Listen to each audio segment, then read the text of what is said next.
What's up, guys? If you haven't joined us for any of these other videos, we're going to do a quick thing discussing the rise and fall of a few grading companies and where we're going to go next for our grading. So I'm going to turn on my camera here so you can see my lovely face. I've been working on this video for a while. I was originally going to put a bunch of data and statistics from everyone's websites on here, and I realized that's probably a poor idea because I don't want any backlash. So I'm going to talk about people's pricing, but I'm not going to give them their sheets in case it's not allowed.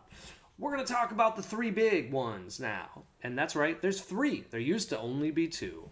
We got PSA, we got Beckett, and now we got CGC trading cards, which might be at the top of the list, which is weird to say. So the reason why this is a weird diagram was had I made this video 2 years ago, it would have been PSA and Beckett. That would have been it. So I don't know if I could have foresaw what was going to happen as well as everybody else could, but we got some clear reasoning of why this happened and how they could have avoided it. This was a $1 billion mistake on Beckett and PSA's part, and CGC was amazing at taking advantage of it. And we're going to talk about what happened and why. So, as you guys know, it originally was just Beckett versus PSA. Those were the only two people you would send your stuff into. For Pokemon, it was almost entirely PSA. And for sports, we had a lot of Beckett. So those two kind of had their stuff, but Beckett had some things that other people didn't have. Beckett had subgrades. Subgrades let you know exactly why a card got the grade it did and gave you some background information. PSA didn't have that. So it kind of elevated Beckett for certain areas. And they had that pristine 10. You guys saw the Charizard that went for what? Like $250,000 was the last one. That's because it was pristine. A card that is pristine is above Gen Mint, and there is no pristine level for PSA. This has led to Dragon Ball cards in particular, which you guys know I deal a lot in. They sell for 25 to 50% higher as a pristine than a PSA 10. So that's big money. Like that's a huge increase in time. So the reason why, though, things got messed up is that grading cards is a great way to protect them and to make their value go up if you do get a 10. Back in the day, it used to be $10 for no subgrades for Beckett and $10 for PSA. That was it. So if you wanted subgrades for Beckett, it bumped the price up to $20, I believe. They were very affordable, and the important part about it was they would take roughly 30 to 60 days to get them back on both services. The important thing to keep in mind is that grading is not just for profit. Even though I do a fair amount for profit, I keep maybe 10% of them for my own personal collection, and it makes it fun. The fun is what drives the market. Beckett and PSA forgot that, and they focused only on profit, in my opinion. And we're going to talk about some of those big mistakes they did right here. PSA, in particular, slow returns. And then they started to really, really insanely start gouging during the hype series. So when I say gouging, I mean gouging. They used to do it, if you had a card, let's say you had a first edition Pikachu. It was only worth, let's say, $180, and so you chose a lower level tier. But they graded it a PSA 10. They would check the eBay comps of what it currently had sold for, and during the hype, suddenly these cards skyrocketed. A PSA Pikachu could be well over $1,000, $2,000. People were paying insane money for cards they shouldn't have. Shining Charizard's the best example. I know of a guy who submitted his, and he got a PSA 10, and his price to grade went up by like $1,000 in fees because he had multiple. Well, why would I pay you more money to grade the same card? There's no difference in this thing. That doesn't make sense. If your times table doesn't change, you shouldn't be charging me more money because my cards are worth more. And also, that's not right. If the market's doing well, great. You're going to sell more people grading cards as a result. That's your profit margin. You don't need to gouge. And that's why we haven't graded with PSA in almost a whole year, because I didn't get over it. The last part was impossible customer service. They had to make a hotline for their service because they couldn't get back to their customers. They were making hand over fist money, but they didn't know how to keep their customers and deal with it. Huge, huge red flag for me. For me, probably never going to go back to PSA. I submit very little to PSA, even if it's going to cross grade a 10. I'm just done with them. Now, when I talk about slow returns, theirs were not as bad as Beckett. They had about a year return during the hype. That was because they still allowed bulk submissions, and they never stopped the bulk submission in time when they were backlogged. So what used to be a 30 to 60 day wait suddenly became 3 months, then 4 months, then 5 months. And next thing you know, it took an entire year for submissions. I submitted one giant list of them of all shadowless cards that I had acquired. And I saw the price of them skyrocket and then crash well before I got them back. So had I sold them raw, I would have made 2 or 3 times what I got them for graded. It was not a good return, but most importantly, PSA's levels are determined very intensely on the price of a card. And I don't like that level. For me, I don't want how much I think a card is worth to dictate it, because what happens if I'm wrong? That's the biggest thing that I think is messed up about this is they don't charge you less. So if you submit a first edition Charizard because you think it's going to be worth $200,000, they graded a 3 and it's only worth like what, $2,000?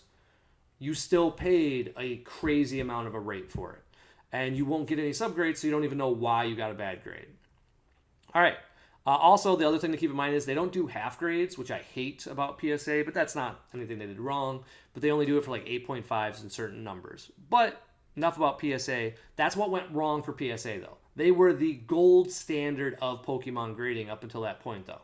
So they literally held 90% of the market, I would say. If you look up how many cards are graded by Beckett and PSA, I'd love to see the numbers, because I'm guessing PSA is just crushing it there.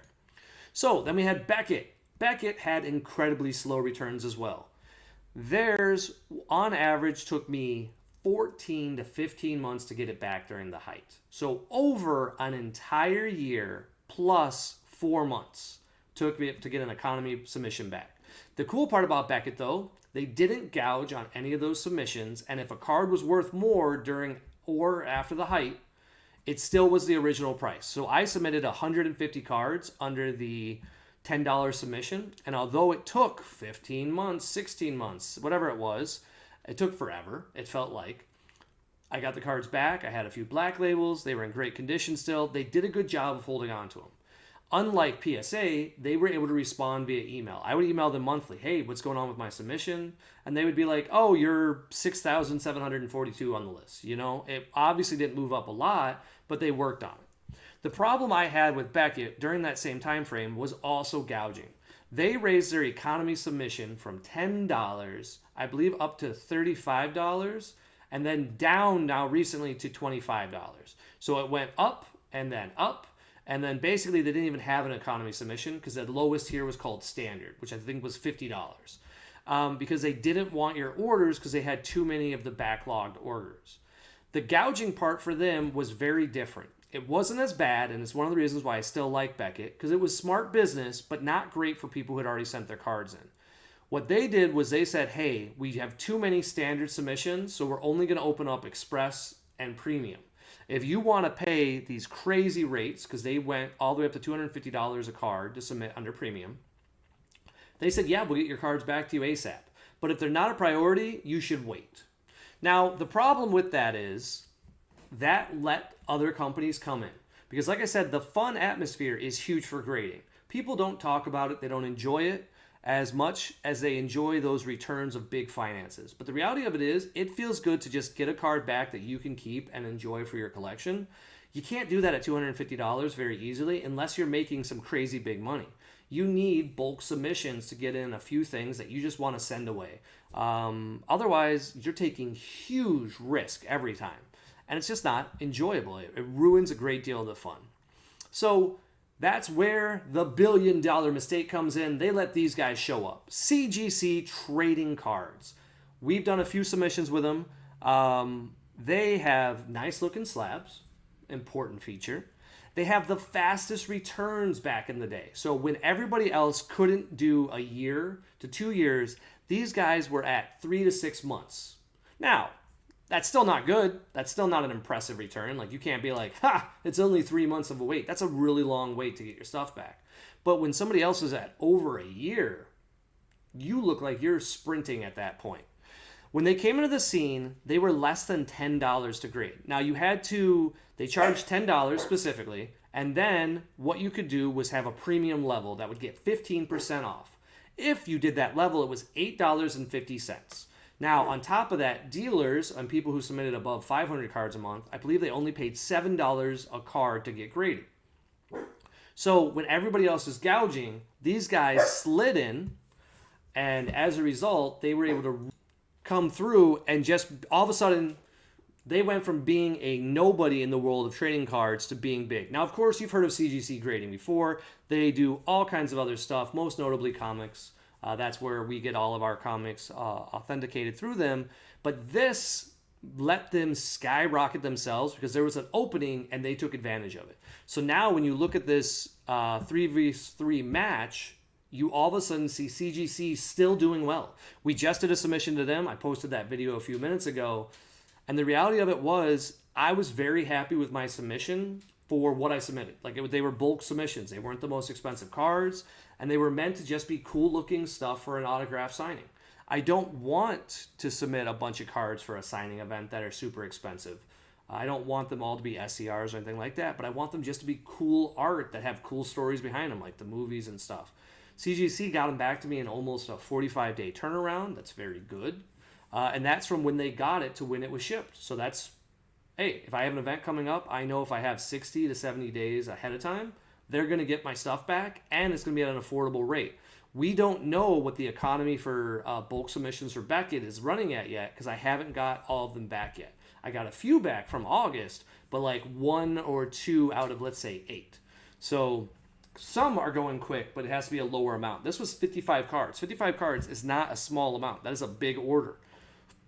Excuse me. So I'm pretty happy about it. Now, the other thing that CGC does is CGC, just like Beckett, it has the option for subgrades. Now, what I learned just recently today is they will include the subgrades for free on any perfect cards. So that's a nice little upgrade feature that helps with customer service and also makes things more fun. So good job on CGC. I got to admit, you can see how they took a billion-dollar industry and disrupted it overnight. It's crazy to see how well they did. Going forward, though, the reality of it is, when it comes to Dragon Ball in particular, nothing sells like this bad boy. This is the highest card sold for Dragon Ball, $90,000. I don't know if it's specifically this one, because there is a population too, but there was only one image, so there's only so much I can do. Black labels sell.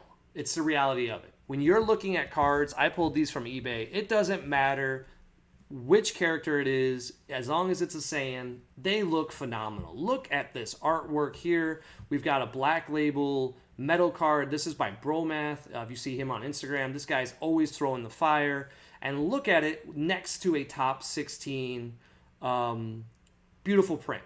It makes the cards pop so much more with these black labels because you know you have a perfect card. This is still the gold standard for grading. Even though Beckett took forever, they did these mistakes, those cards still make it worth going to Beckett, in my opinion. However, they have lost a ton of money because it's not easy to go through them anymore, and it's a lot harder. Their deals are now based on email or what's available on the website for their codes. It used to be a standard. What I want from a grading company is a set standard. I don't want it to change monthly. I want to prepare my cards and submit them. Well, they don't care what I want. It's the reality of it. They're far bigger than I am. But I had to use CGC this last month because I didn't know if I could guarantee my cards back.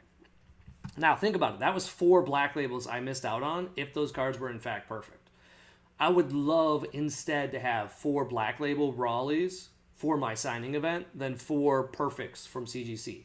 The reality of it is a perfect CGC does not sell for the same level of a black label. So going forward, I still think we use CGC. I think it's still the future. But for me, PSA has been replaced with CGC for all of my other submissions. It's just the reality of it is, if CGC cards are going to sell consistently for the same price as PSA or close to it, a company that did not take advantage of me during the height, that's who I want to use. And like I said, I just have a huge issue with it. Now, keep in mind, CGC does, of course, have that same requirement where if a card is above a certain price, they do charge you for more, but it's not quite as severe. So like their bulk submission price is very affordable, and then their tiers go up in incremental rates. But I think at a certain level, you're always going to go to BGS anyway. I think we just kind of move past these other companies. But when it comes down to it, it's just my opinion. So I'll see you guys later on the tables because it is back to testing.